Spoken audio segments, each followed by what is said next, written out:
Halo semuanya.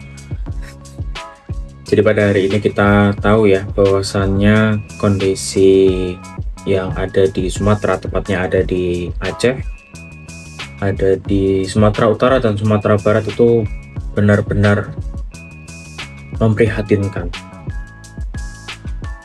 Lebih-lebih dan khususnya itu ada yang di daerah Aceh, apalagi Aceh Tamiang.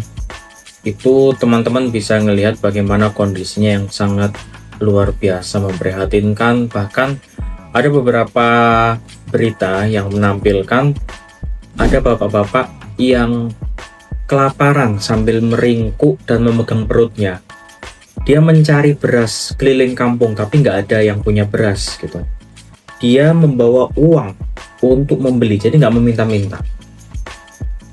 Sehingga dari sini yang menjadi perhatian adalah sejauh mana dan kenapa pemerintah tidak mengambil langkah yang cukup signifikan, yaitu menetapkan bencana nasional sebagaimana yang terjadi pada bencana beberapa tahun yang lalu dan di beberapa tempat yang berbeda.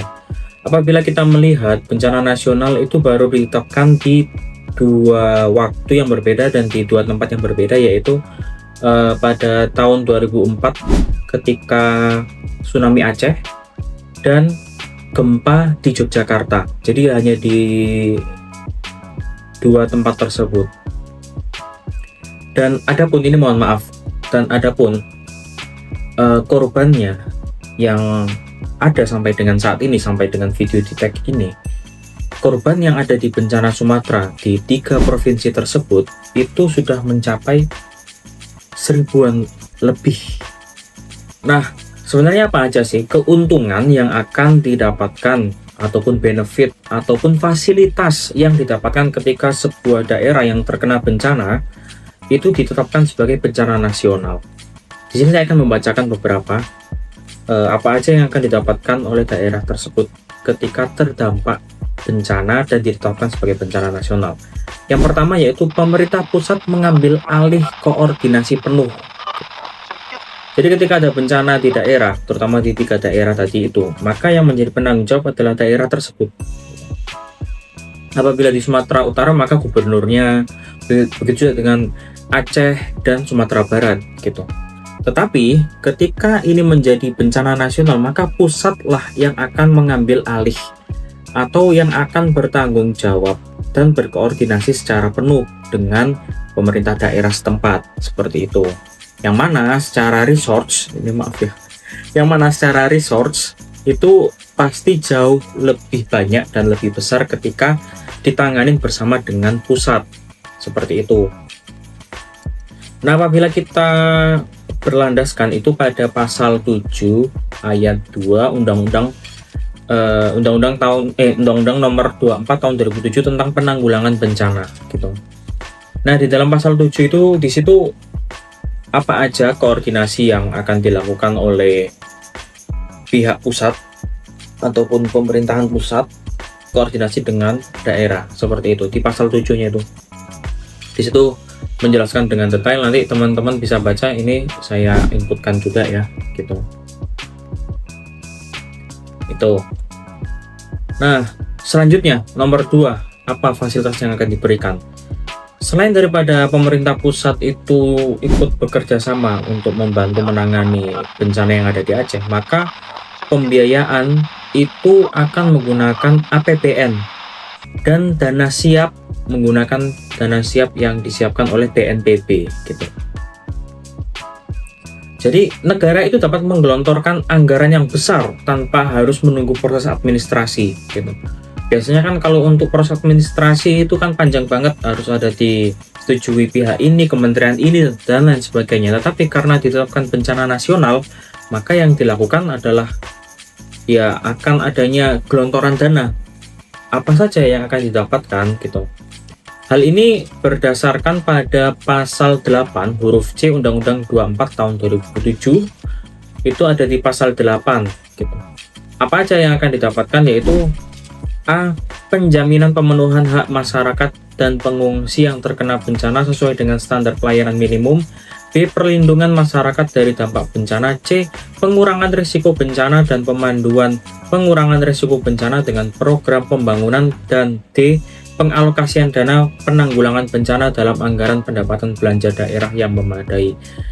Nah, adapun dasar hukum pendanaan sehingga harus diberikan alokasinya berapa, itu ada pada pasal 4 ayat 1 dan 2 Peraturan Pemerintah PP nomor 22 tahun 2008 tentang pendanaan dan pengelolaan bantuan bencana.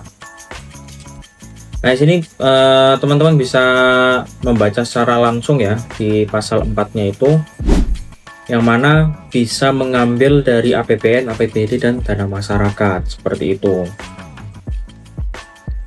Nah, selain daripada itu, pemerintah juga bisa memobilisasi TNI gitu. Ataupun dasar hukumnya adalah pasal 7 ayat 2 poin 12 Undang-Undang nomor 34 tahun 2004 tentang Tentara Nasional Indonesia. Pasal ini menjelaskan tugas operasi militer selain perang, termasuk membantu menanggulangi akibat bencana, evakuasi, dan bantuan kemanusiaan. Dalam pasal 7 di sini teman-teman bisa membaca, yaitu membantu menanggulangi akibat bencana alam, pengungsian, dan pemberian bantuan kemanusiaan. Yang nomor 13-nya membantu pencarian dan pertolongan dalam kecelakaan, search and rescue. Itu kurang lebih udah 3 fasilitas ataupun manfaat yang akan didapatkan ketika seseorang ataupun ketika sebuah daerah mengalami bencana alam gitu, atau bencana. Kita nggak menyebut bencana alam secara pure ya, karena sebagaimana yang kita ketahui bersama, di situ ada banyak kayu gelondongan gitu, yang mana itu udah kita bahas pada segmen sebelumnya. Yang nomor 4 yaitu bantuan internasional dapat dibuka dengan cepat. Hal ini dasar hukumnya pada pasal 7 ayat 1 poin D dan pasal 30 Undang-Undang nomor 24 tahun 2007. Nah,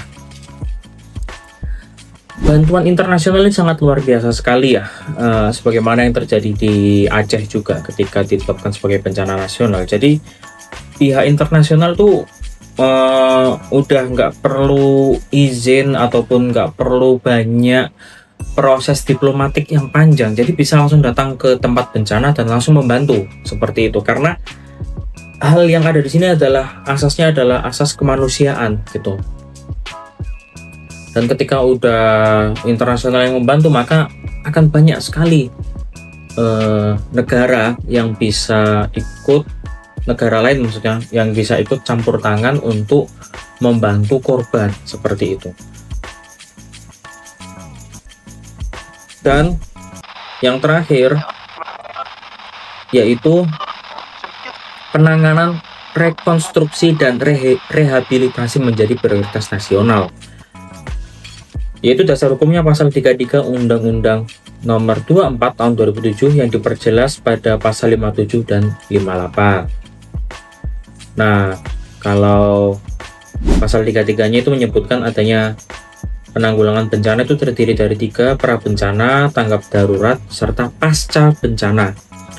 Nah, pasal 57-nya penyelenggara penanggulangan bencana pada tahap pasca bencana sebagaimana dimaksud dalam pasal 33 huruf C meliputi rehabilitasi dan rekonstruksi. Nah, di pasal 58-nya itu menjelaskan lebih lanjut, yaitu ada perbaikan lingkungan daerah bersama, perbaikan prasarana dan sarana umum, pemberian bantuan perbaikan rumah masyarakat, sampai seterusnya. Itu fasilitas yang didapatkan pasca bencana gitu. Misalnya sekarang udah waktunya pemulihan. Kalau ini menjadi bencana nasional yang ada di 3 provinsi bencana Sumatera tersebut, maka akan ada 5 fasilitas sekurang-kurangnya yang didapatkan oleh korban bencana nasional. Hanya saja ini menjadi sebuah tanda tanya, kenapa masih belum ditetapkan sebagai bencana nasional? Seperti itu. Padahal benefitnya sangat banyak sekali. Semoga hal ini bisa menjadi perhatian khusus, terutama dari pemerintah ataupun instansi terkait, apabila bencana ini merupakan bencana kemanusiaan, bencana alam bencana daripada bencana yang luar biasa yang menimpa masyarakat Sumatera, terutama pada 3 provinsi tersebut. Yang mana cakupan daripada 3 provinsi tersebut sama seperti luas wilayah Pulau Jawa.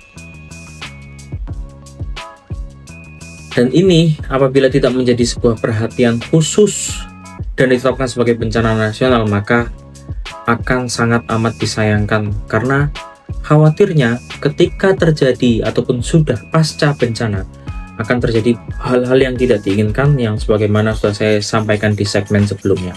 Mungkin itu aja, semoga menjadi perhatian khusus dan bisa menjadi bahan renungan kita bahwasanya sejatinya negara sudah mengatur dengan lengkap dan kompleks, namun kebijakan ini masih belum ditetapkan sampai dengan video dan video ini di tag dan diupload. Mungkin itu aja, terima kasih banyak atas perhatiannya. See you in the next video.